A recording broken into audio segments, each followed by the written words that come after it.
आपके चमोली से एक लिव इन रिलेशन के रजिस्ट्रेशन उनकी की शादी बात होने आई। वाली है। पहाड़ में तो भगाएंगे, कहेंगे यस बात करना चाहेगा, तुमको शर्म नहीं होने। मैं स्वीकार करता हूँ कि इस प्रकार के कल्चर की हमारे यहाँ कोई आवश्यकता नहीं है। आपने उधम सिंह नगर और हरिद्वार को बाहर क्यों रखा? आपने ये कहा कि साहब 11 जिलों में कोई भी एग्रीकल्चर और हॉर्टिकल्चर से जुड़ी लैंड नहीं ले सकता, लेकिन आपने इन 2 जिलों को बाहर क्यों रखा है? बद्रीनाथ हारने की वजह राजेंद्र भंडारी रहे। राजेंद्र भाई, मैं मतदाता का ने स्वीकार नहीं किया कि जिस व्यक्ति को जिताकर भेज दिया वो व्यक्ति दोबारा रिजाइन कर फिर वोट मांगने आ रहा है। हम उस संस्कृति से आते जो कहते हैं सर्वे भवन्तु सुखिनः, सर्वे सन्तु निरामया, सर्वे भद्राणि पश्यन्तु मा कश्चित् दुःख भाग् भवेत्। जब इस भाव को हम मानने वाले तो फिर हम उसको जाति धर्म में क्यों बांट देते हैं? सारे लोग जो भारतवर्ष का कोई भी धर्म का व्यक्ति हो हमारा है, लेकिन उसके मन के अंदर राष्ट्र भाव। देश में दिक्कत तब खड़ी होती है जब देश के अंदर बांटने की चीजें खड़ी होती है, आपसी द्वंद्व खड़ा करने को लोग प्रयास करते हैं। जोशीमठ एक क्रूशियल एग्जाम्पल है लैंड सब्सिडियंस का, भूता साहब का। जोशीमठ से हम सबक क्या सीख रहे हैं? कांग्रेस पार्टी का ये कहना है किसी को बेनिफिट पहुंचाने के लिए जबरन लोगों पे स्मार्ट मीटर लागू किया जा रहा है। पारदर्शिता, भ्रष्टाचार, ये भाषणों से दूर नहीं होगा। भ्रष्टाचार को समाप्त करने के लिए कुछ ना कुछ पद्धति अपनानी पड़ती है। अगर बिजली का बिल, बिजली का मीटर आपके अपने हाथ पर है तो कहां से भ्रष्टाचार होगा? सैलरी बढ़ाना, पेंशन बढ़ाना एक तरफ ये है, और दूसरी तरफ वो मंत्र बताना कि भाई सादगी भरा जीवन जियो, लोगों की सेवा में जुट जाओ। हमारे लिए सबसे बड़ा दुष्परिणाम क्या निकलता है? हमारे जंगलों में आग। हम कैसे इसकी तैयारी की होगी? हर साल हम कहते हैं हम बेहतर तैयार हैं, लेकिन हर साल हम देखते हैं कि वो दावानल हमारे सामने होता है। जंगल जिस रूप में पहले हमारे पहाड़ के लोग जंगल को अपना घर का हिस्सा मानकर चलते थे, उस दिशा में प्रयास की अब आवश्यकता महसूस हो रही है। चकबंदी को लेके हम कब से सुन रहे हैं? 2000 से ही सुन रहे हैं हम चकबंदी करेंगे, और सबको पता है स्कैटर्ड खेती है, जब तक चकबंदी नहीं करेंगे वो डिजायर रिजल्ट आएंगे नहीं। ये करेगा कौन सा? आपको as a president second tenure की बड़ी चर्चा है कि महेंद्र भट्ट जी ही सेकंड टेन्योर पे रिपीट हो सकते हैं। निर्णय नेतृत्व करता है, जो निर्णय नेतृत्व करता है उस निर्णय का पालन करना मेरा भी कर्तव्य है और सभी कार्यकर्ताओं का कर्तव्य होता है। नमस्कार, आप देख रहे हैं देवभूमि डायलॉग का पॉडकास्ट। मैं हूं रमेश भट्ट। पॉडकास्ट पे आज हमारे बहुत ही खास मेहमान हैं उत्तराखंड बीजेपी के स्टेट प्रेसिडेंट और राज्यसभा सांसद महेंद्र भट्ट जी। बहुत धन्यवाद देवभूमि नमस्कार डायलॉग के भट्ट मंच जी, पे आने के लिए। तो सबसे पहले आप अपना कार्यकाल, एक नई टीम जल्दी बनने जा रही, तो आप अपने कार्यकाल का आकलन कैसे करते हैं? देखिए, लगभग 2 साल 4 माह का मुझे अध्यक्ष कार्यकाल मुझे प्राप्त हुआ है। इस बीच लगातार चुनाव थे। मेरे अध्यक्ष बनते ही ठीक 1 माह के अंदर हरिद्वार का पंचायत का चुनाव था, और मैं कह सकता हूँ कि पहली बार इतिहास में, उत्तराखंड के इतिहास की मैं चर्चा करूँगा, 35 साल यूपी को जोड़ेंगे तो 35 साल के बाद पहली बार हरिद्वार की अधिक 90% ग्राम पंचायतों में ब्लॉक प्रमुख और जिला पंचायत हम निर्विरोध जीते हैं। हरिद्वार जैसे जनपद के अंदर पार्टी का निर्विरोध जीतना, कार्यकर्ताओं के उत्साह को बल देने का मेरे द्वारा काम किया गया, वो हमारी जीत का पक्ष था। उसके बाद हमारा बागेश्वर का चुनाव था। हम सब लोग जानते हैं कि बागेश्वर चुनाव बहुत अच्छे मार्जिन से जीते हैं हम लोग। बद्रीनाथ और अपना हरिद्वार का एक बाई इलेक्शन था, मंगलोर वाला, उसको हमने बहुत अच्छा फाइट किया। मंगलोर जैसी सीट पर जहाँ हम चौथे 5वें नंबर पर हुआ करते थे, मात्र लगभग 400 वोटों का अंतराल से हम उस सीट को नहीं जीत पाए। बद्रीनाथ में निश्चित रूप से हम कह सकते हैं कि चयन तो के बारे में प्रश्न खड़ा नहीं कर सकता हूँ, लेकिन वहाँ की जनता ने शायद एक व्यक्ति को तत्काल वोट दिया और फिर वो व्यक्ति ही दोबारा उन्हीं से वोट मांग रहा है। उसका एक रिएक्शन बद्रीनाथ में देखने को मिला। तो आप कह रहे बद्रीनाथ हारने की वजह राजेंद्र भंडारी रहे? राजेंद्र भट्ट, मैं मतदाता का ने स्वीकार नहीं किया कि जिस व्यक्ति को जिताकर भेज दिया वो व्यक्ति दोबारा रिजाइन कर फिर वोट मांगने आ रहा है। मुझे लगता है इतना पक्ष, ठीक, अच्छा क्या उन्होंने बीजेपी के अंदर आया, हमने उनका स्वागत किया, पार्टी ने प्रत्याशी बनाया, लेकिन उस मूल तत्व में जो विषय जो, बट ये कॉमन बात थी, कॉमन परसेप्शन था कि उन्होंने जुड़ जरूर गए वो आपकी पार्टी से, बट आप लोगों ने उन्हें एक्सेप्ट नहीं किया। देखिए, बीजेपी के कार्यकर्ता ने बहुत अच्छा काम किया और हम लोग बहुत अच्छे मत भी प्राप्त किए। मैं जितना वोट मुझे पड़ा था उसके उतनी सीमा तक के वोट भारतीय जनता पार्टी के मतदाता कैंडिडेट को मिले हैं। मैं जिस बात को कह रहा हूँ उसका मूल तत्व क्या, जो मुझे लगता है उसके नाराजगी विषय नहीं था, लेकिन जनता को लगा कि ठीक हमने 1 साल पहले उसी व्यक्ति को चुनाव दिया निर्वाचित कर दिया, उसको रिजाइन करने की आवश्यकता क्या थी? वो निर्णय पे जो हमको थोड़ा और फोकस करना चाहिए था, वो हम चीज़ कर नहीं पाए। हम उस बात को बता नहीं पाए कि भाई इनका रिजाइन करने के पीछे का भाव क्या था। जनता को समझाने में नाकाम रहे, सिर्फ सीट को जीत नहीं नहीं तो पाए। उनका भाव क्या था रिजाइन का? आज तक तो भाव पता नहीं लगा। भाव लोग ये कहते हैं क्योंकि उनकी वाइफ फंसी हुई थी, आपने डरा धमका के उन्हें अपनी पार्टी में लिया और आज वो ना घर के रहे ना घाट के रहे। ये देखिए, ऐसा विषय नहीं है। देखो, जब अपोजिशन में व्यक्ति होते हैं तो राजनीतिक दृष्टिकोण का विषय नहीं होता है। अनेकों विषय ऐसे चलते हैं जिस पर सरकार जांचें भी करती है और जांच के आधार पर उस पर कार्रवाई भी होती है। लेकिन जब व्यक्ति परिवार का हिस्सा बन जाता है, फिर हमारी दिशा उसके प्रति सब पॉजिटिव ही रहती अभी है। उनकी पत्नी को प्रशासक पद से हटा दिया गया। ऐसा कोर्ट में उसका मैटर चल रहा था, सरकार को उसमें जवाब देना था और जब हमने सब जगह जिला पंचायत अध्यक्षों को कार्यदायी बनाया तो स्वाभाविक रूप से जवाब के परिप्रेक्ष्य में, क्योंकि व्यक्ति को हम उस बहन को हमने उस समय जब कार्रवाई हुई तो उसको भ्रष्टाचार के आरोप में ही हटाया था, क्योंकि कोर्ट की एक अपनी मर्यादा होती है। सरकार ने जिससे को कर हटाया और उसी व्यक्ति को हम एक प्रकार से प्रशासक बना देते हैं, तो ये सरकार की बाध्यता थी, इसलिए उनको हटाना पड़ा। उसको किसी दूसरे चश्मे देखने की आवश्यकता नहीं है। ठीक है, वो न्यायालय जी ने कहा कि कहीं गलत है तो जांच होनी चाहिए। न्यायालय ने उनको 2 बार इस संदर्भ में क्लीन चिट भी दी है, लेकिन मामला न्यायालय में चल ही रहा है। तो जब तक बहुत विधिवत रूप से न्यायालय उसमें डिसीजन नहीं देता तो ये दिक्कतें रहती पर हैं। उनका भविष्य क्या होगा? वो उनको कोई जिम्मेदारी आप लोग देंगे या वो दर्शक दीर्घा का आनंद उठाएंगे? देखिए, जब कार्यकर्ता दल के अंदर आता है तो कार्यकर्ता की क्षमता के अनुसार हर कार्यकर्ता के लिए पार्टी कोई ना काम सोचती है। भविष्य में उनके बारे में भी पार्टी निश्चित रूप से विचार करेगी। आपने परफॉर्मेंस की बात की। एक परफॉर्मेंस जो अभी चुनाव हुए हैं अर्बन लोकल बॉडीज के, उसमें 100 नगर निगमों, नगर पालिकाओं, नगर पंचायत में 42 पदों पर बीजेपी जीती, जबकि 29 निर्दलीय जीते, 27 कांग्रेस जीती। 100 में से 42। सभासद पार्षदों की बात करूं, 1282 पदों में बीजेपी को 457 मिले और 651 में निर्दलीय जीते। तो परफॉर्मेंस वाइज देखें तो निर्दलियों का परफॉर्मेंस ज़्यादा अच्छा है। देखिए, छोटा राज्य है छोटे राज्य में निर्णय हम कार्यकर्ता आधारित करते हैं। पार्टी का समर्पित कार्यकर्ता हो, जीत का भी लक्ष्य होता है। लेकिन कई बार क्या होता है कि हम सोचते हैं कि किसी वार्ड विशेष में अगर उस एक क्षेत्र विशेष का व्यक्ति और उस वहाँ मतदाता ज़्यादा है, तो पहाड़ी क्षेत्रों में क्या होता है कि अपने गांव का व्यक्ति हारना नहीं चाहिए, अपने वार्ड का व्यक्ति हार नहीं चाहिए, तो वो लोग दल की परिधि से बाहर होते हैं। और हम पंचायतों के नाम इसलिए सिंबल नहीं देते हैं। एक गांव में हमारे कई कार्यकर्ता चुनाव लड़ना चाहते हैं, लेकिन क्योंकि नगर पालिका और पंचायतों में इसका निर्णय होता है, तो जो छोटी पंचायतें होती है, हम तो 7 वोट से भी आ रहे हैं, कहीं 2 वोट से हम लोग आ रहे हैं, तो छोटी पंचायतों में कई बार क्या होता है कि व्यक्तिगत संबंध और क्षेत्रवाद का जो प्रभाव रहता है वो निश्चित रूप से आ जाता है। इसके कारण दिक्कतें आती हैं। प्रयास करते हैं हम कि क्षेत्रवाद में भी हमको विजय प्राप्त हो, हर चीज़ में हम उसका उनको, लेकिन ये राष्ट्रीय पार्टी है, हमको एक प्रकार से जातिगत व्यवस्थाओं को भी देखना होता है, हमको सब प्रकार के सामंजस्य को स्थापित करना होता है। इसलिए कई जगह चुनौती भी बनती है जब हम निर्णय करते हैं, लेकिन क्षेत्र में चर्चा दूसरी प्रकार की होती है, तो वो निर्णय हमारे लिए कई बार घातक भी होते हैं। लेकिन हम राष्ट्रीय दल हैं, राष्ट्रीय दल होने के नाते हमारा कर्तव्य होता है कि सब समाज को साथ लेकर हम कैसे करके राजनीतिक में उनको भी प्रतिनिधित्व दें, इस भाव के साथ निर्णय होता है। तो कई बार ये निर्णय इस रूप में भी आते हैं। 11 नगर निगम, 10 नगर निगम भी जीते हैं। अनेकों प्रमुख जिले की जो पालिकाएं हैं उनको हमने जीती हैं। नई जो नगर, पर कई जिलों में तो मैं देख रहा था कि ऑलमोस्ट लगभग सारी सीटें भी हारे हैं। ये मैं बता रहा हूँ, हमको ये इसका हमारे लिए चिंता का विषय है। हमने उसकी समीक्षा भी की है और क्या क्या उसके कारण रहे हैं, उन कारणों को हम सामने समझा है।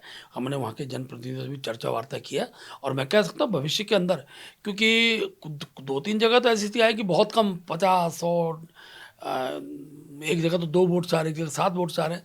तो ये सब एक समीक्षा का पक्ष है, और लेकिन हमको अच्छा वोट पड़ा है, अच्छा मार्जिन पड़ा है। दूसरी बात, कांग्रेस वर्सेस बीजेपी डायरेक्ट चुनाव है। पहली बार उत्तराखंड के अंदर वामपंथी दलों ने कैंडिडेट खड़े नहीं किया, यूकेडी ने अनेकों स्थान पर कैंडिडेट खड़े नहीं किए। जो हम अपेक्षा करते थे कि बसपा है, सपा है, अनेकों राजनीतिक दल हैं, उन्हें हाथ खड़े कर दिए। उत्तराखंड के अनेकों राष्ट्रीय पार्टी केवल भाजपा के विरोध में एक मंच पर आने का सबने काम किया। उसके बाद भी हम उत्तराखंड की सबसे बड़ी पार्टी के रूप में हम स्थापित हुए हैं और जनता ने हमको जनादेश दिया है। कल ही आपने देखा भू कानून को मंजूरी दी है, जो प्रथम दृष्टया जो पॉइंट्स वगैरह आए हैं उससे आपको संतोष मिला? आपको लगता है कि ये एक मजबूत भू कानून है जो उत्तराखंड के जल जंगल ज़मीन की रक्षा करने वाला होगा, यहाँ के कल्चर को बचाने वाला होगा? देखिए, राज्य बनने के समय से हिमाचल पड़ोसी राज्य है। हिमाचल की पद्धति उत्तराखंड में लागू, इसकी बार बार डिमांड होती थी, हमारी मजबूरी भी थी। जब नया राज्य बनता है तो अनेकों लोग जो यहाँ अपने उद्यम स्थापित करने का कोशिश करने भी चाहिए। हमने इन्वेस्टर समिट भी किए हैं, इन्वेस्टर समिट कर रहे हैं हम लोग, और उनके लिए हम भूमि देने की स्थिति में नहीं थे, ऐसी थी। आज राज्य 2000 में गठन होने के बाद आज 25 साल का राज्य हो गया है। तो आज हमको उन जितने भी इंफ्रास्ट्रक्चर के दृष्टिकोण से जो यहाँ इकट्ठा हमने उद्यम स्थापित किया, उसकी आवश्यकता थी, इसलिए सरकारों ने इस प्रकार की छूटें देने का काम किया। लेकिन आज उत्तराखंड के उस डिमांड को, जो यहाँ की जनता की मूल भाव का डिमांड थी, देवभूमि का देवतुल्य स्वरूप है वो यथावत रहे, यहाँ के पर्यटन का स्वरूप पहाड़ी राज्यों जिलों के अंदर जो दिखना जो स्वरूप में दिखाई दे, और यहाँ का युवा पलायन न करे, वो अब धीरे धीरे पर्यटन से युवाओं के रोजगार की स्थितियाँ खड़ी होने लग गई हैं। इसलिए ये कानून बहुत ही मैं कहता हूँ सार्थक कानून है, सबसे सख्त कानून, हिमाचल से भी सख्त कानून हमने बनाने का काम किया है। और मैं मुख्यमंत्री धामी जी को बहुत बधाई देता हूँ कि जन भावना इस बीच में आंदोलन इस दिशा में हो रहे थे, अनेकों चीज़ें हो रहे थे, और एक प्रकार से गुमराह करने का सब प्रकार का प्रयास हो रहा था। और हमने शुरू से ही कहा था, आखिरकार सख्त भू कानून बने, इस बात को भी कहने वाला राष्ट्रीय राजनीतिक दल भारतीय जनता पार्टी रही है। कांग्रेस के लोगों ने कहीं इसकी चर्चा नहीं की। आंदोलन में सम्मिलित होना अलग बात होती है, लेकिन सख्त कानून, जनमानस का दबाव तो था ना, जबरदस्त दबाव था। पहली पार्टी है भारतीय जनता पार्टी जो जनता के दिल से निकलने वाली हर बात को स्वीकार करती है, उस पर निर्णय करने की ओर बढ़ती है। किसान आंदोलन उदाहरण नहीं है क्या? किसान आंदोलन के बाद प्रधानमंत्री जी अगर किसानों के उस भाव को समझते हुए उस एक्ट को समाप्त कर सकते हैं, तो हमारे राज्य के अंदर भी जनता किसी विषय को बोलती है और उस विषय का एक सार्थक पक्ष निकल कर आता है तो सरकार निर्णय लेती है। बीजेपी है जो जन धारा जन भाव के बाहर जाती नहीं है, उसी धारा के साथ क्या अच्छा किया जा सकता है करने का हम लोग प्रयास करते हैं। तो जनता की बात तो माननी पड़ेगी ना, आप लोगों को ये पावर, ये सब कुछ जनता ने दिया है। अगर जनता हाथ खींच ले फिर तो कुछ भी नहीं है। हाँ, जनादेश इसलिए मिलता है। और मैं कह सकता हूँ कि माननीय मुख्यमंत्री पुष्कर धामी जब से राज्य के अंदर उन्हें बागडोर संभाली है, इस राज्य की वो आवश्यकताएं जो चाहे वो नकल विरोधी कानून का विषय हो, आप कल्पना करिए कि केवल चर्चा होती थी, बहसें होती थी, हर परीक्षा में नकल भी सामने आती थी। लेकिन आज आप कल्पना करें, आज लगभग 20,000 नियुक्तियाँ दे दी हैं। और मुझे आश्चर्य तब होता है, खुशी होती है जब मैं पहाड़ी जनपदों के अंदर जाता हूँ और वहाँ के बारे में जाता है कि इतने लड़के PCS में निकल गए, समूह के अनुरूप परीक्षाओं में निकल गए, कहीं किसी में प्रश्न नहीं है। तो कल्पना करिए कि आज पहली बार पता लग रहा है कि हरिद्वार देहरादून का पढ़ा लिखा लड़का ही PCS में निकलता है। धारचूला, पिथौरागढ़ और चमोली उत्तरकाशी बॉर्डर क्षेत्र का बच्चा भी PCS निकलता है। वहाँ की शिक्षा पर सर ये तो एक नैतिक जिम्मेदारी है ना, फेयर चांसेस देना, ट्रांसपेरेंट चांसेस देना, ये तो सरकार की जिम्मेदारी है। उसी जिम्मेदारी को निर्वहन किया ना सरकार ने। मैं तो पुष्कर धामी जी का वो बहुत बड़ी जिम्मेदारी सरकार की थी। उस पर कानून बनाने की कोई चर्चाएं होती थी, उसको इम्प्लीमेंट करने का काम किसने किया? इसलिए अनेकों विषय, चाहे बहनों का उत्तराखंड आंदोलन, बहनों का महिला आंदोलन का बहुत बड़ा योगदान रहा है, उनको आरक्षण देने का विषय रहा हो, क्षैतिज आरक्षण महिलाओं को, तो इसी प्रकार से उत्तराखंड आंदोलनकारियों का विषय रहा हो। मैं गिनाने लगूँ लंबा समय लगेगा, लेकिन खास तौर पर उत्तराखंड के धार्मिक स्वरूप को बनाए रखने में के लिए क्या क्या आवश्यक है उस चीज़ को करने का काम किया। आज प्रधानमंत्री जी अगर पिथौरागढ़ आते हैं, ओम पर्वत के दर्शन के लिए जनता पहुँच रही है। शीतकालीन यात्रा का जो नया कंसेप्ट मुख्यमंत्री जी लाए, आप कल्पना करिए, कभी सोचा था? और मुझे कहते हुए खुशी है जब मैं पांडु कुशल के बारे में जानकारी लेता हूँ, जब मैं मुखवा के बारे में जानकारी लेता हूँ, तो मुझे एक आश्चर्य लग रहा है कि केवल चर्चा हुई है, अभी पहला साल हुआ है शीतकालीन यात्रा का, यात्री आ रहे हैं।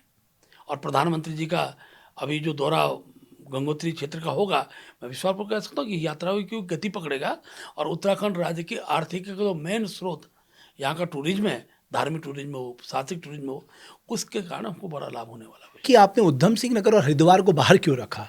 आपने ये कहा कि साहब 11 जिलों में कोई भी एग्रीकल्चर और हॉर्टिकल्चर से जुड़ी लैंड नहीं ले सकता, लेकिन आपने इन 2 जिलों को बाहर क्यों रखा है? हरिद्वार, उधम सिंह 2 जनपद हमारे ऐसे हैं जहाँ अनेकों उद्यम लगे हैं और भविष्य में अनेकों उद्यम लगने की स्थिति में हम लोग रहेंगे। हम ऐसा नहीं कर सकते कि पूरे उद्यम को चौपट कर दें। हम कह रहे हैं हमारा उत्तराखंड का नौजवान उत्तराखंड राज्य से बाहर न जाए, तो रोजगार सरकारी सीमित है। सरकारी रोजगार सीमित होते हैं, लेकिन उद्यमों के माध्यम से बड़ी संख्या में यहाँ के युवाओं को रोजगार मिले और हमारा युवा उत्तराखंड छोड़ के न जाए।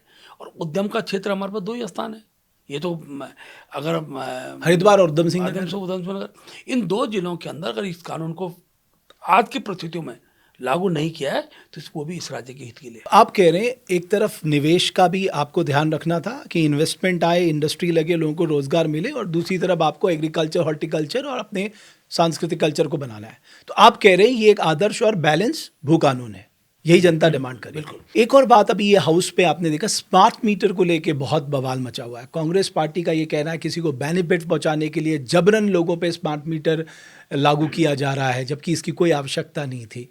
तो आप पब्लिक को समझा पा रहे हैं कि साहब आप क्यों स्मार्ट मीटर लगवा रहे हैं लोगों के घरों में? देखिए, आज के तकनीकी व्यवस्थाओं में हम विश्व के साथ चलना चाहते हैं, देश के बड़े राज्यों के साथ चलना चाहते हैं, और धीरे धीरे एक ज़माना तो ये भी था कि लोगों ने कहा साहब ये गूगल पे की सब्जी वाला कैसे करेगा। विषय क्या होता है, किसी को पारदर्शिता और भ्रष्टाचार, ये पारदर्शिता और भ्रष्टाचार ये भाषणों से दूर नहीं होगा। भ्रष्टाचार को समाप्त करने के लिए कुछ ना कुछ पद्धति अपनानी पड़ती है। और रेलवे का रिजर्वेशन अगर व्यक्ति घर में बैठ के कर रहा है तो भ्रष्टाचार दिखाई दे रहा है क्या? हवाई जहाज का टिकट व्यक्ति अपने घर में कर रहा है तो भ्रष्टाचार दिखाई दे रहा है। अगर बिजली का बिल, बिजली का मीटर आपके अपने हाथ पर है तो कहाँ से भ्रष्टाचार होगा? तो ये दर्द किनके पेट में हो रहा है? मुझे आश्चर्य होता है, जिस विभाग को इन कांग्रेस के लोगों ने भ्रष्टाचारी विभाग का, ऊर्जा विभाग को दिशा के हम लोग ला रहे हैं, तो इसके तो स्वागत होना चाहिए। मैं आश्चर्यचकित हूँ, कांग्रेस के वरिष्ठतम नेता अगर उन स्मार्ट मीटरों को तोड़ रहे हैं और उसका अनगल बयानबाजी करें तो उसका पीछे का भाव क्या है? एक और हम बिजली चोरी रोकने की बात करते हैं और एक और हम ये जानते हैं कि बिजली चोरी कर कौन रहा है। आखिरकार अगर स्मार्ट मीटर लगते हैं तो सबको कितनी बिजली यूज करनी है यह अधिकार उपभोक्ता के अपने हाथ में है। उसका बिल किसने जमा करना है उसके हाथ में है। और देखिए, जब कोई व्यवस्था लागू होती है उसके शुरुआती पक्षों में अनेकों प्रश्न खड़े होते हैं, लेकिन बॉम्बे के अंदर, दिल्ली के अंदर, अनेकों राज्यों के जहां कांग्रेस की सरकार है, अभी भी तो अब मैं जैसे अपने बिजली का बिल है अभी भी मैं ऑनलाइन ही जमा करता हूं सर। इस मीटर के लगने से पहले भी मैं ऑनलाइन ही जमा करता हूं। 2 पक्ष है ना, देखिए 2 पक्ष है। ये जो मीटर आज की तकनीक की दृष्टिकोण से अब लग रहा है उसमें इससे अच्छी सुविधाएं हैं, इसको समझना पड़ेगा। बिजली चोरी रोकने की पद्धति से निर्मित हो रही है, इसको समझना पड़ेगा। एक आध डेमो दिखा देते जनता को। दिखा रहे पूरा, ये तो बिना देखे चर्चाएं हो रही हैं। और जिन्होंने लगाया है किसका विरोध आया है? हिमाचल के तो कांग्रेस की सरकार है, कर्नाटक में कांग्रेस की सरकार है, कहाँ विरोध आ रहा है? वो तो एक प्रकार से विरोध के लिए विरोध करना। और मैं कहता भी हूँ कांग्रेस पूरी तरह मुद्दा विहीन, कोई विषय बचता नहीं। बीजेपी जो करेगी उसका विरोध करो। सदन के अंदर मुख्य विपक्षी दल है, आपको कौन सा विषय रखने चाहिए? सरकार जिस काम को नहीं कर पा रही उस सुझाव दो ना भाई। हमने जो कर दिया, जिसका जनादेश हमको मिल रहा है, जनता बीजेपी के पक्ष में मतदान कर रही है, जनता उससे संतुष्ट है, तुम प्रश्न खड़ा करने का काम करते हो, यात्रा प्रभावित करने का काम करते हो। आखिरकार उसका जनता समय पर जवाब देती है और कांग्रेस की हाल हो रहे हैं। दूसरा उनका पॉइंट ये है कि आप वो चाहते हैं कि विधानसभा सत्र बढ़ाया जाए, जो बड़े मुद्दे हैं उत्तराखंड के उस पर चर्चा की जाए, और आप लोग पीछे हट रहे हैं। आप लोग सिर्फ ये बहाना बना देते हैं कि साहब बिजनेस नहीं है। वो उनका कहना है कि बिजनेस लाना तो सरकार का काम है। देखिए, ये ठीक है, ये हर व्यक्ति चाहता है, हमारी सरकार भी चाहती है, हम भी चाहते हैं कि सत्र के समय अवधि बढ़े। ये ठीक है कि सरकार के पक्ष, सरकार का बिजनेस भी एक पक्ष होता है, लेकिन आगामी दिनों के अंदर माननीय मुख्यमंत्री की बात से चर्चा हुई हमारी भी, मैं कह सकता हूँ कि सत्र बढ़ने चाहिए और दिशा में हमारी भी एक सीधी पक्ष है अभी, क्योंकि आखिरकार कार्य मंत्रणा समिति कुछ चीज़ को तय करती है। मैं भी एक विषय और बता रहा हूँ, सत्र की समय अवधि कम करना ज़्यादा करना अब कार्य मंत्रणा के अधीन क्षेत्र में भी होता है। सदन जब बैठता है तो पहले कार्य मंत्रणा समिति की बैठक होती है, उसके बाद फिर कार्य हर 2 दिन बाद बैठती है।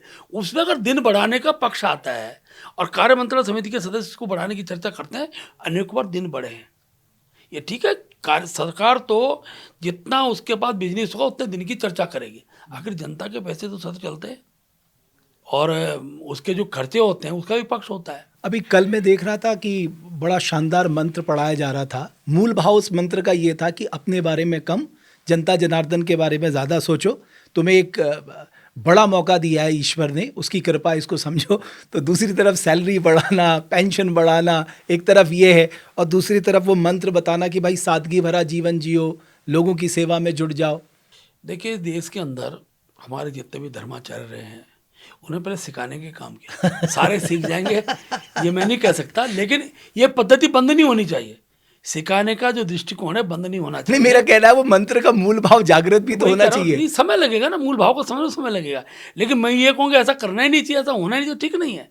आखिरकार किसी विषय को अगर हमारी सांस्कृतिक पद्धति के आधार पर उसको बताने का प्रयास हो रहा है, और आज की तारीख में हो रहा है, जो सरकार आज राज्यों के अंदर, देश के अंदर है, उस सरकार में अगर संस्कृत शब्द को, विषय को लेकर बताने की कोशिश हो रही है, तो सारे तो योगा नहीं कर रहे ना।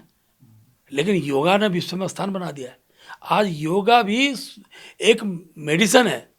इसका धीरे धीरे संस्कृत विद्या का जो भाव है, जो मानसिक शांति के लिए उनके जो श्लोक हैं, जो व्यक्ति को एक प्रकार से सब प्रकार की कुरीतियों से दूर रखने का संदेश देते हैं, सब नहीं मानेंगे।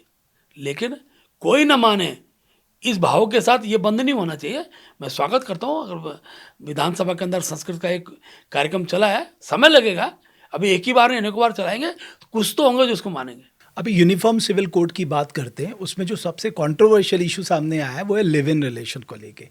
एक मोटी मोटी बात ये आ रही कि साहब, जो राज्य जो है एक सांस्कृतिक राजधानी के तौर पे दुनिया की जाना जाता है, आध्यात्मिक राजधानी के तौर पे जाना जाता है, वहाँ इस तरह के कल्चर को लेजिटिमेट बढ़ावा देना कितना सही रहेगा? भारत के संविधान में उल्लेख जो विषय था, जब मैं संविधान की बात करूँ तो संविधान का हर पहलू की चर्चा होनी चाहिए। उल्लेखित विषय है कि एक अवसर आना चाहिए कि देश के अंदर सभी नागरिकों ने एक कानून की पद्धति से हमारा कानून चले और लोग उसको स्वीकार करें।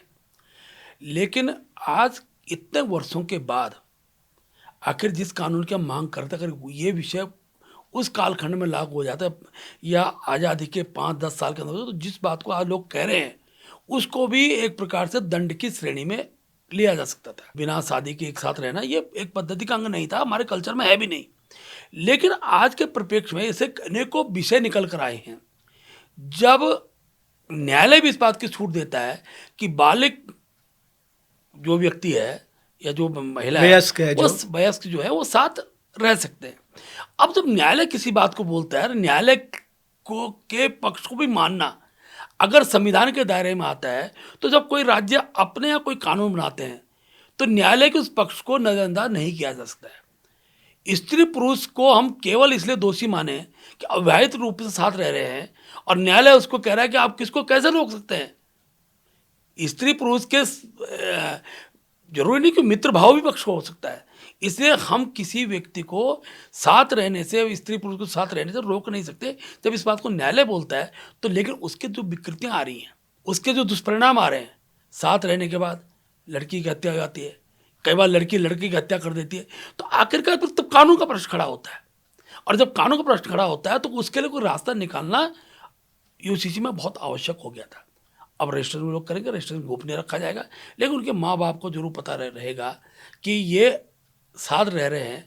कल के दिन किसी प्रकार के क्लेम का कोई विषय आता है, माना ऐसे में माना उनका कोई अविवाहित है, उनका पुत्र पैदा हो जाता है, उस बेचारे क्या गलती है, उसको भी कानूनी अधिकार मिले, इसका प्रावधान किया है, तो इसका स्वागत होना चाहिए। बट उत्तराखंड जैसे राज्य में इसे सोशली एक्सेप्टेबल किया जा सकता है? उत्तराखंड राज्य में सुनिए, उत्तराखंड राज्य में इस प्रकार के परिस्थितियां निर्माण न हो, इसके जागरण की आवश्यकता है। इसके लिए समाज जागरण आवश्यक है, करेंगे, आपत्ति नहीं है, वो सब चीज़ें होती हैं। और मेरी देवभूमि इस प्रकार कल्चर लागू मानसिक रूप से नहीं होता है, लेकिन अपराध तो बढ़ रहे हैं ना। जब देश, राज्य भी तो देश का एक हिस्सा है। तो आप कह रहे हैं लिव इन के लिए आप लोगों को जागरूक करेंगे? निश्चित रूप से, ये इसके पीछे का पक्ष है। ये जितनी बहस आज इस बात पर चल रही है, मैं इसका भी स्वागत करता हूँ। पहाड़ में तो भगाएंगे, कहेंगे यस बात करना चाहिए, तुमको शर्म नहीं होने? नहीं, मैं क्या बोल रहा हूँ, मैं दूसरी बात बोल रहा हूँ। मैं ये कह रहा हूँ, ये जो चर्चा हुई है और इसमें अब कहा कि इसको क्यों जोड़ा गया है, आखिरकार मैं स्वीकार करता हूँ कि इस प्रकार के कल्चर की हमारे यहाँ कोई आवश्यकता नहीं है, लेकिन इस चर्चा के बाद भी समाज में जागरूकता भी आएगी। और आप देखना, उत्तराखंड ऐसा राज्य होगा जहाँ इस प्रकार धीरे धीरे इस प्रकार के रजिस्ट्रेशन से लोग बचेंगे। रजिस्ट्रेशन कराने का मतलब ही इस प्रकार की व्यवस्थाओं पर रोक लगाना भी है, ऐसा नहीं है। आप रजिस्ट्रेशन के नाम से वो डिमोरलाइज होंगे। हाँ, बट आप तो डिमोरलाइज थोड़ा कर रहे हैं, आप तो समझे नहीं? एनकरेज कर रहे हैं।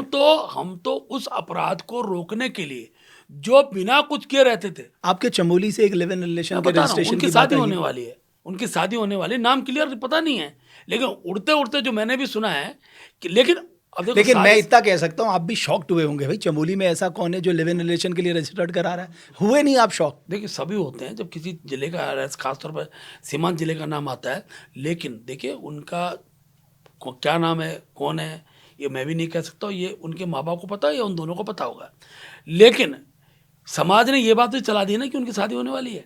इस बात को कह के चाहे वो असत्य हो, लेकिन ये बात कह के समाज ने एक मैसेज दिया चमोली के अंदर, ये हुआ होगा, ये हुआ होगा नहीं, हो गया है। समाज ने कहा कि साथ साथ रह रहे हैं लेकिन इनकी शादी होने वाली है। वो समाज का एक दर्पण है बाकी के लोगों के लिए। तो आप ये मान रहे हैं कि पॉलिटिकली कहीं आपको ये नुकसान तो नहीं देगा? नहीं, क्योंकि नहीं। कांग्रेस ने एक क्वेश्चनर बनाया है और वो एक फॉर्म भरा रहे हैं, वो कह रहे हैं कि हम हर परिवार से फॉर्म भराएंगे, उसमें शायद वो यही लिखना चाहते हैं कि आप इस तरह के कल्चर पे एक्सेप्ट करेंगे। तो आप मतलब मैं तैयार हैं कांग्रेस इसके का लिए? स्वागत करता हूँ इस जागरण में, वो भी सहयोगी बने। हम्म। ये लिव इन रिलेशनशिप का मैटर उत्तराखंड नहीं आना चाहिए, और घर घर जाके फॉर्म भरवा रहे हैं तो बहुत अच्छी बात है, हम इसका स्वागत करते हैं, लेकिन कानून के पक्ष को भी मानना पड़ेगा कि सुप्रीम कोर्ट, हाई कोर्ट ने अगर जजमेंट दिया है कि आप बालिग को एक साथ रहने से रोक नहीं सकते हैं, वही हमारी मजबूरी थी कि हमको इसमें उस कानून को रखना पड़ा, लेकिन उनको रोक नहीं सकते हैं, साथ रहने से रोक नहीं सकते हैं, लेकिन जो अपराध होते हैं, अपराध फिर कौन रोकेगा? अपराध रोकने के लिए इस कानून में उस प्रकार का प्रावधान किया गया है और आवश्यक था। मैं फिर कह रहा हूं, आवश्यक था।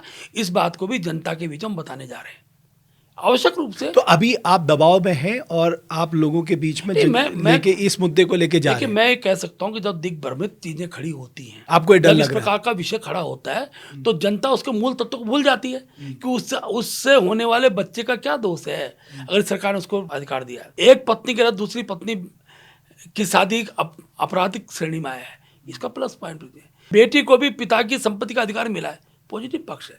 अगर हम अनेकों जो उसके पॉजिटिव पक्ष, जो अन्य जो उसके अंदर के पक्ष हैं, उन पक्षों को समझना पड़ेगा। एक पक्ष को लेकर लेकिन देश में सबसे ज्यादा चर्चा इसी पक्ष की हो रही है, लिव इन रिलेशन की। मैं बता रहा हूँ इस बात को, इसीलिए मैं कह रहा हूँ ये कोई भी धर्म इसको स्वीकार नहीं करता तो भी घटित होता है। मैं नहीं मानता कि मुस्लिम समाज में या क्रिश्चियन में या बाकी धर्मों में इसकी स्वीकृति है, तो भी होता है। उस होने को रोकने के लिए प्रावधान है, ये हो ही ना उसके लिए प्रावधान है। और इसके जब क्योंकि कोर्ट ने डिसीजन दिया है, आप रोक नहीं सकते, तो उसमें अपराध ना आए, उसमें अपराध ना हो, इस दृष्टि के कानून की पक्षधर है। बट चैलेंज है आपके लिए लोगों को समझाना। देखिए समय लग, मैंने कहा कोई भी पूरे देश के लिए चैलेंज है। जब यूसीसी आएगा तो हल्ला मचेगा, इसको कहने वालों को उस राज्य में, देश के अंदर कमी तो है नहीं। अब गुजरात शुरू कर रहा है, धीरे धीरे दूसरे राज्य करेंगे, और एक दिन आएगा देश की संसद मोदी जी के नेतृत्व में यूसीसी पूरे भारत में लागू करेगी। आपको ऐसा लगता है? जिस दिशा की ओर देश आगे बढ़ रहा है, उस दिशा के बाद पहली बार देश का प्रधानमंत्री अगर कुंभ स्नान के बाद माथे पर टिका लगाता है, ऐसे प्रधानमंत्री को देखने के लिए भारत की जनता तरसती थी। ये जो माहौल देश के अंदर खड़ा हुआ है, आज भी क्या स्थिति हो रही है, कुंभ के स्नान को जो है मौत का कुंड बताया जा रहा है। किस प्रकार के वातावरण, क्या क्या है, कितना तुष्टीकरण होगा?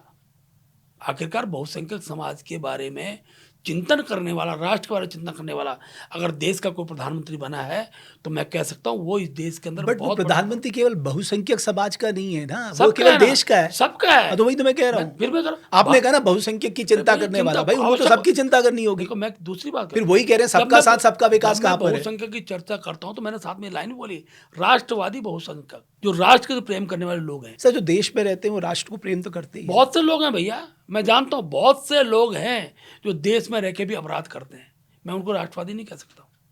बहुत से लोग हैं जब भारत का मैच होता है, भारत हारता है, पाकिस्तान जीता तो पटाखे छोड़े, मैं उनको राष्ट्रवादी नहीं कहता हूँ। बहुत से लोग हैं जो ये तो चाहते हैं कि हमारे मस्जिद में, मजार में सारी दुनिया आए लेकिन हम कहीं ना जाएं। बहुत से लोग हैं, आज में तो अच्छा लगा मुझे, हमारे अनेकों मुस्लिम कार्यकर्ताओं ने संगम स्नान किया, तो वो राष्ट्रवादी क्यों नहीं मना करेंगे? हर संस्कृति, हर कल्चर को मानने वाला व्यक्ति भारत में रहता है। हिंदू, मैं अगर सनातन की बात करता हूँ तो कोई एक पूजा के पद्धति बंधे हुए लोग नहीं हैं हम। हम वसुधैव कुटुंबकम के भाव को लेने वाले लोग हैं, और इस आधार पर मैं उन्हीं को बहुसंख्यक कहता हूं जो भारत माता के एक एक मान बिंदुओं के प्रति श्रद्धा का भाव रखते हैं। बट सर, हम उस संस्कृति से आते हैं जो कहते हैं सर्वे भवन्तु सुखिनः, सर्वे सन्तु निरामया, सर्वे भद्राणि पश्यन्तु, माँ कश्चित् दुःख भाग् भवेत्। जब इस भाव को हम मानने वाले हैं तो फिर हम उसको जाति धर्म में क्यों बांट देते हैं? सर्वे भद्राणि पश्यन्तु, इसका कितना पालन हो रहा है? सर्वे भवन्तु सुखिनः, हर व्यक्ति के लिए सुविधा प्रधानमंत्री दे रहे। सर्वे संतु निरामय, सब आरोग्यों, हमारे यहाँ उज्ज्वला योजना आ गई, वो क्या नाम है उसका, आयुष्मान कार्ड आ गया। और सर्वे भवन्तु सुखिनः सर्वे संतु निरामय, सर्वे भद्राणि पश्यन्तु, यहाँ प्रश्न है। सबको भाई मानो, यहाँ प्रश्न है। उस दिशा के में बढ़े, तब है वसुधैव कुटुंबकम। बट ये कहा जाता है कि आपको पॉलिटिकली बेनिफिट करता है ये काम, इसलिए आप जानबूझ के करते हैं। देखिए भैया सुनो, मैं बता रहा हूँ, हम लोग इस भारत को माँ के रूप में मानते हैं। माँ के प्रति श्रद्धा का भाव रखने वाले समाज का हर व्यक्ति हमारा मित्र है, हमारा भाई है। देश में दिक्कत तब खड़ी होती है जब देश के अंदर बांटने की चीज़ें खड़ी होती हैं, आपसी द्वंद्व खड़ा करने को लोग प्रयास करते हैं।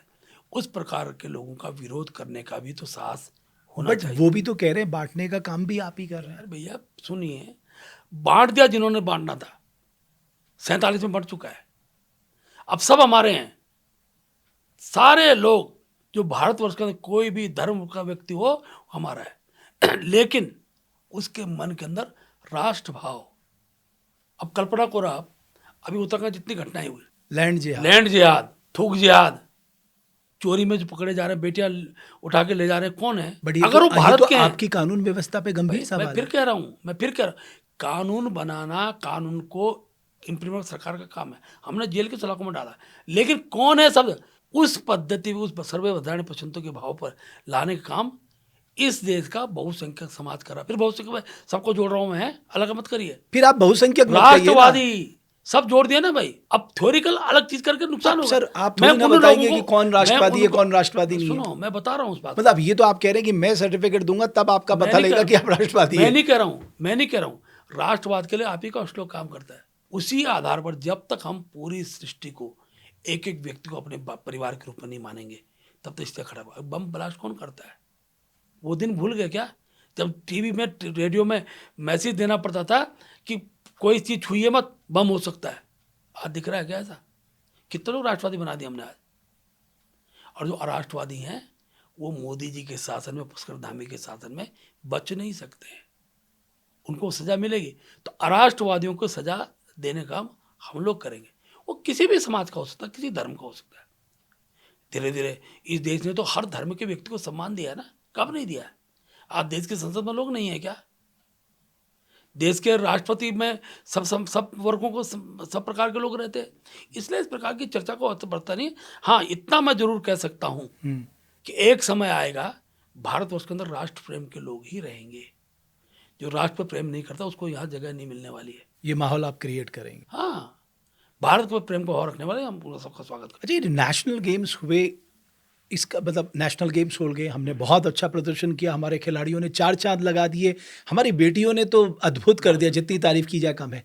बट आप किस तरह से सोचते हैं कि जो हमारी प्रतिभाएं हैं, पहाड़ में मेहनती प्रतिभाएं हैं, उनको पारदर्शी मौके मिले, खूब मौके मिले, हमारा जो इतना बड़ा इंफ्रास्ट्रक्चर बना उस पर उनको काम करने का मौका मिले, इसको आप कैसे इंश्योर करेंगे? देखिए, मैं प्रधानमंत्री का आभारी हूँ कि पुष्कर सिंह धामी जब उनसे मिले, खेल मंत्री से मिले, और उत्तराखंड के अंदर राष्ट्रीय खेल की बात आई, हमने कल्पना भी नहीं की थी कि हम उस सारे सिस्टम को खड़ा कर पाएंगे। रेखा जी हमारी खेल मंत्री हैं, लेकिन प्रधानमंत्री एक ही चीज़ की चिंता की, उत्तराखंड के खिलाड़ियों ने अपना जो स्थान स्थापित किया वो यहाँ की लगन को प्रदर्शित करता है। खिलाड़ी, पदक जीतने वाले खिलाड़ियों को सम्मान सरकार देने का काम करेगी, इसकी घोषणाएं हुई हैं।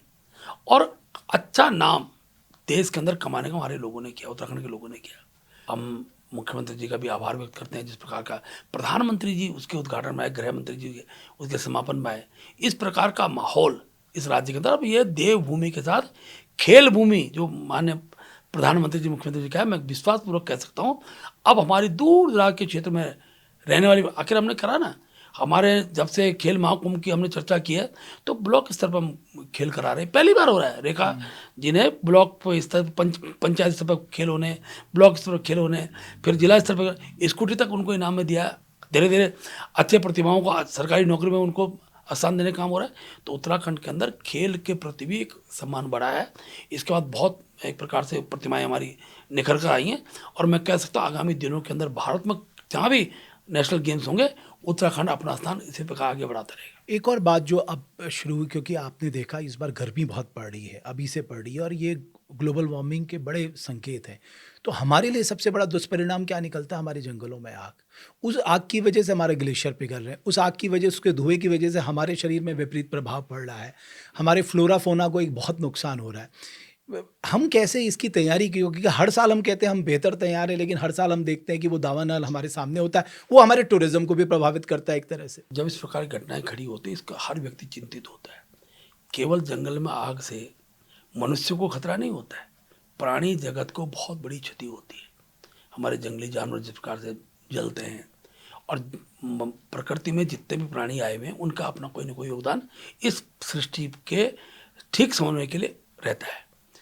मुख्यमंत्री जी ने उस दिशा में प्रयास किया है, लेकिन ये भी सच है कि हमको जंगल जिस रूप में पहले हमारे पहाड़ के लोग जंगल को अपना घर का हिस्सा मानकर चलते थे, उस दिशा में प्रयास की अब आवश्यकता महसूस हो रही है। जंगल कटे भी हैं, हमारी मजबूरी थी, सड़कें जानी हैं और अनेकों प्रकार के विकास कार्य होने, रेल की कनेक्टिविटी भी जानी है, तो स्वाभाविक रूप से उस दिशा में भी चीज़ें रही। लेकिन सरकार ने वृक्ष लगाने का भी काम किया, जितने पेड़ खड़े हैं उसके दुगने वृक्ष लगने की बात है।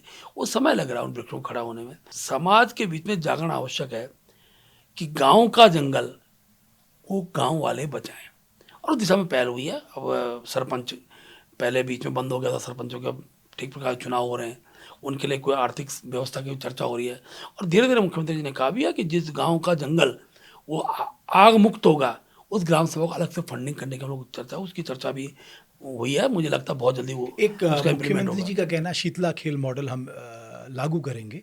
तो मैं देख रहा था कुछ हमारे यूथ बहुत अच्छा काम कर रहे हैं, उन्होंने क्या किया, वहाँ जंगल डेवलप कर दिया है, वो जंगल को बचाने का काम कर रहे हैं।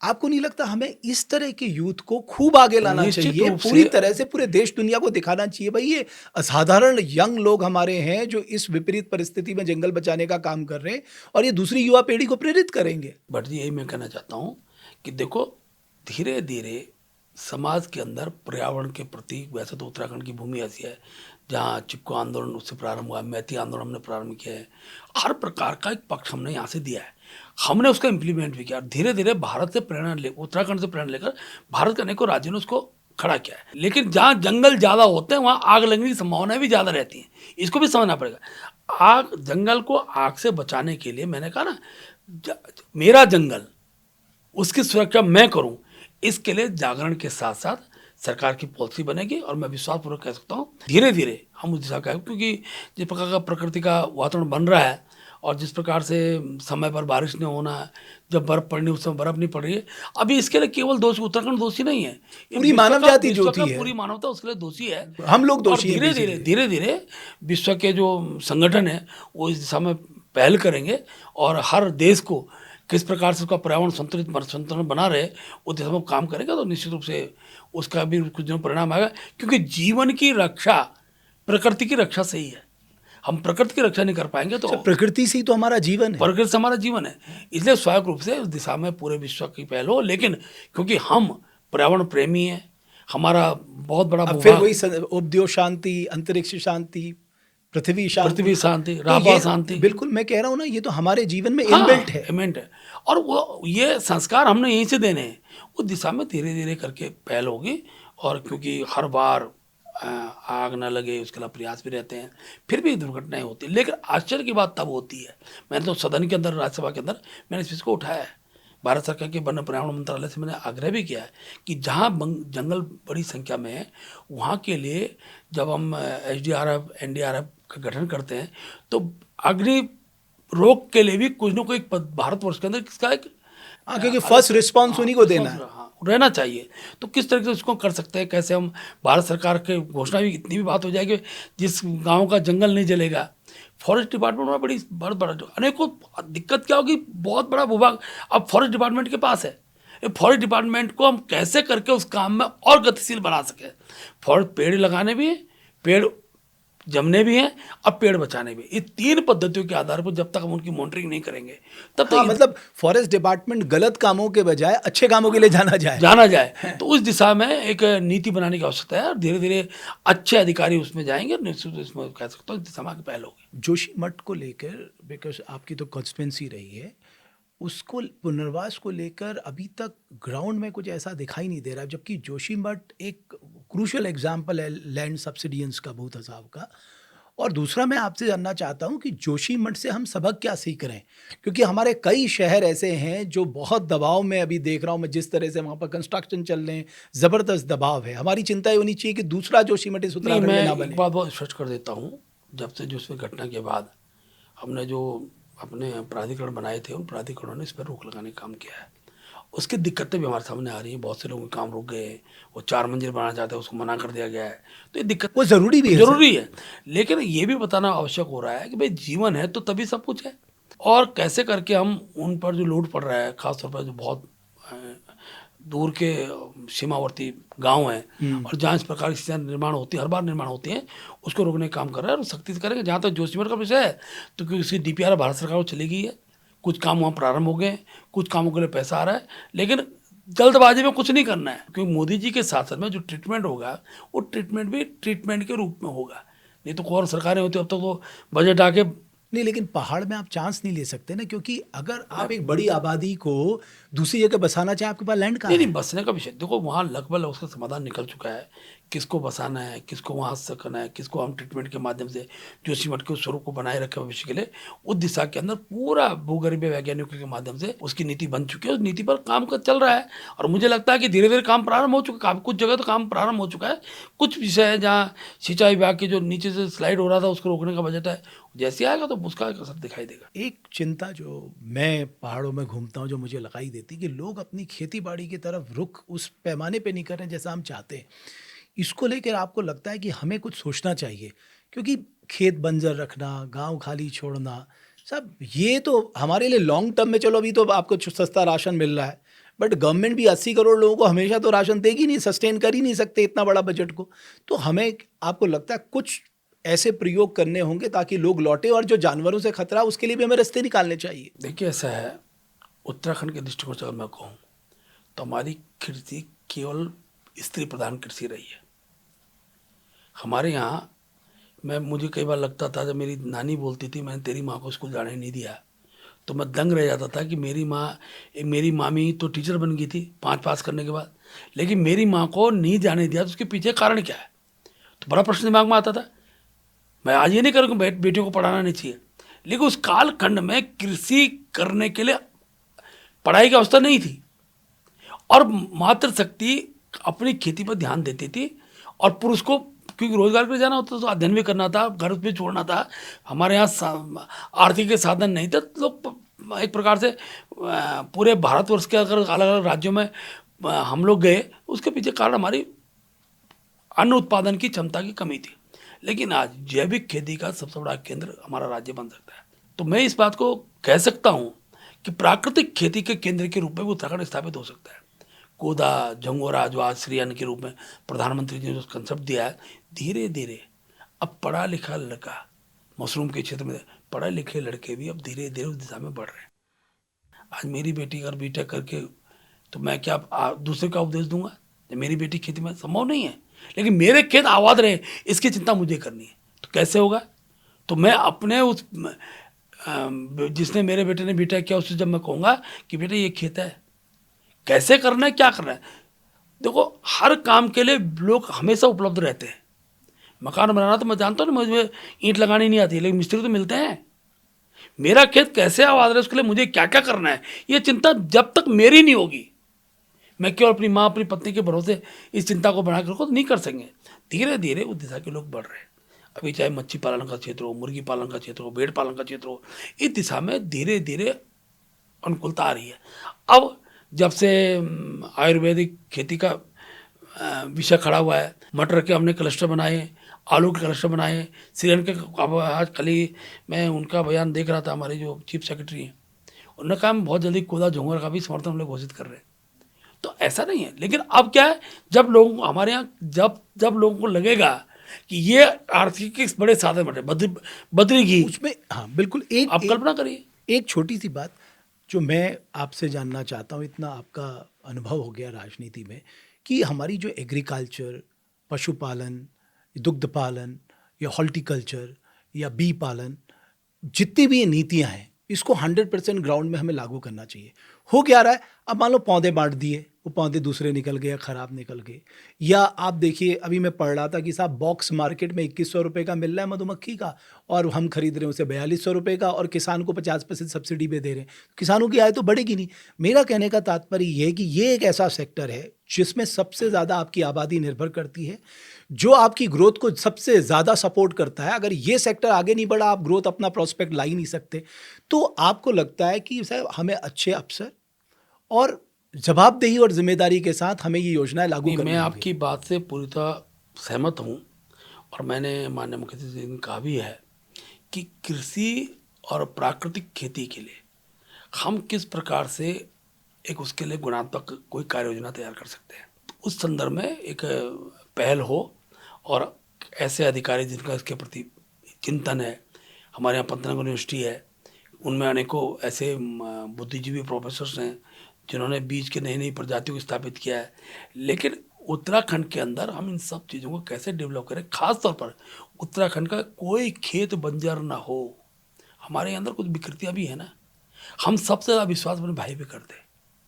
मेरा खेत है, बगल में भाई खेत है, मैं अपने खेत पे तो फसल उगा रहा हूँ, एक भाई का खेत बंदा छोड़ रखा है। ठीक है, अपने भाई पे अविश्वास सामाजिक पद्धति का भाग हो सकता है, लेकिन वो खेत कैसे आबाद हो, किसके द्वारा आबाद कराया जाए, इसकी बड़ी प्लानिंग सरकारी स्तर पे करने वाले लोग सरकार को देने को तैयार हैं। लेकिन सरकार में कैसे वो खेती करने वाला कौन व्यक्ति हो सकता है, धीरे धीरे मुझे लगता है कि इसकी भी एक आवश्यकता भविष्य में बनने वाली है। हम कैसे करके कृषि जो हमारा विभाग है उसमें बंजर खेत को आबाद करने के लिए कैसे हम नियुक्तियाँ कर सकते हैं, माली की या खेती करने वाले, कोई भी नाम उसको दे, कृषक नाम देके सरकारी संस्था में कृषक कोई नियुक्ति हो सकती है। क्योंकि हमारे यहाँ पहाड़ में वेतन का कंसेप्ट है। हाँ, वो माइंडसेट वही है। माइंडसेट बैठा हुआ है। जब हम उपनल के माध्यम से भर्ती कर सकते हैं, तो खेती के लिए हम कोई संस्था सिस्टम बनाएं और हर घर का हर खेत उपजाऊ हो। बट आप भी ये मानते हैं कि साहब हमें इस क्षेत्र को हाँ, पूरी ताकत से करना पड़ेगा। और अब ये तो भू कानून आ गया है, भगवान की कृपा से। इसमें चकबंदी की बात कह रहे हैं, मैं आपसे जानना चाहता हूँ, बिकॉज चकबंदी को लेके हम कब से सुन रहे हैं साहब, 2000 से ही सुन रहे हैं हम चकबंदी करेंगे, और सबको पता है स्कैटर्ड खेती है, जब तक चकबंदी नहीं करेंगे वो डिजायर रिजल्ट आएंगे नहीं। लेकिन करेगा कौन सा? देखिए ऐसा है, ये छोटा राज्य है, हर चीज के विरोधी यहाँ गांव में बैठे हुए हैं। चकबंदी स्वेच्छा से ही हो सकती है। मेरा घर यहाँ पर है, मेरे 4 खेत यहाँ हैं, 4 खेत दूसरी जगह है, वो 4 खेत जो दूसरी जगह है उस दूसरे को देखे ये वाले खेत अपने पास रखना संभव नहीं होता है।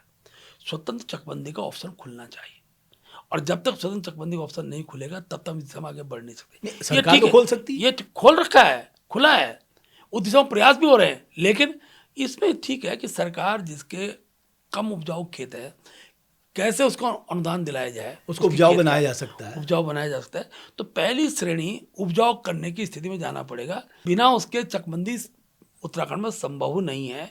मैं इस बात को जानता हूँ। कारण क्या है, ठीक है आज के कालखंड में एक ही बेटा है, लेकिन किसी जमाने में एक परिवार का 8 से 10 बच्चे भी होते थे।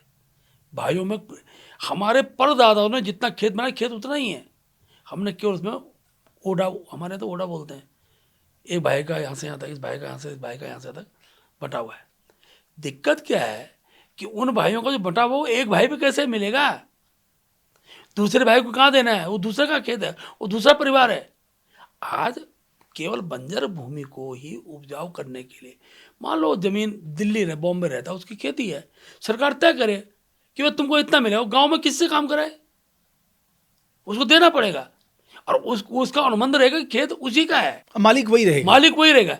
इसकी गारंटी कौन देगा? इसकी गारंटी सरकार देगी, सरकार दे सकती है। और उसके लिए इस प्रकार से खेत को उपजाऊ करने की दिशा में फिर प्रयास होंगे, तब चकबंदी कंसेप्ट खड़ा होगा। नहीं तो पौड़ी के अनेकों गांव तो आज बंजर पड़ गए। दूर दराज के जो गांव जहां थोड़ी शिक्षा, मैं कहता हूँ ना कई बार, अब सड़क जाने से तो जहां हम लोग विकास किया है वहीं सड़क से जाने ने पलायन भी बढ़ाया है।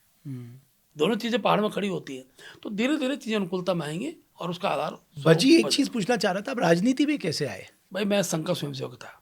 अच्छा। मैं जब छठी क्लास में था तो मैं शाखा जाना मैंने प्रारंभ कर दिया था। हमारे एक प्रचारक थे, वो मुझे शाखा में लगे।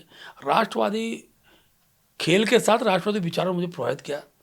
बाद में मैं विद्यार्थी परिषद में पूर्णकालिक गया। मैं लगातार 4 वर्षों तक पूर्णकालिक के रूप में संगठन मंत्री के रूप में रहा। फिर जब उत्तरांचल एक छाया प्रांत यूपी से अलग हो गया तो मैं सबसे कम उम्र का उत्तर प्रदेश के अंदर प्रदेश का मंत्री का दायित्व मिला। फिर जब पहला चुनाव उत्तराखंड राज्य बना, उत्तरांचल राज्य अलग बना, तो छाया प्रांत के रूप में, नहीं उससे पहले हो गया था। 2000 में मैं अनिल डब्बू हमारे अध्यक्ष बने तो मैं उसको प्रदेश का महामंत्री बना। पहला जब राज्य उत्तराखंड राज्य का 2000 में जब राज्य गठित हुआ तो पहला उत्तराखंड युवा मोर्चा का अध्यक्ष बनने का मुझे मेरी पार्टी ने मुझे अवसर दिया। उसके बाद 32 साल की उम्र में मुझे नंदप्रयाग से विधायक बना दिया। मैंने उस क्षेत्र में काम किए। फिर पार्टी के अनेकों पदों में रहा। राष्ट्रीय कार्य समिति का सदस्य युवा मोर्चा हिमाचल महाराष्ट्र का मैं प्रभारी रहा। और धीरे धीरे चलते चलते पता भी नहीं चला कि पार्टी ने इतना विश्वास किया। और मेरा प्रयास भी रहता है कि मेरे द्वारा पार्टी जितना मुझे सम्मान दिया है मैं पार्टी का ऋण उतार सकूँ। और राज्यसभा का सदस्य के नाते मुझे दायित्व मिला, प्रदेश अध्यक्ष का दायित्व। राज्यसभा में आनंद आ रहा है? नहीं देखो, क्षेत्र के विषय उठाने में आनंद आता है।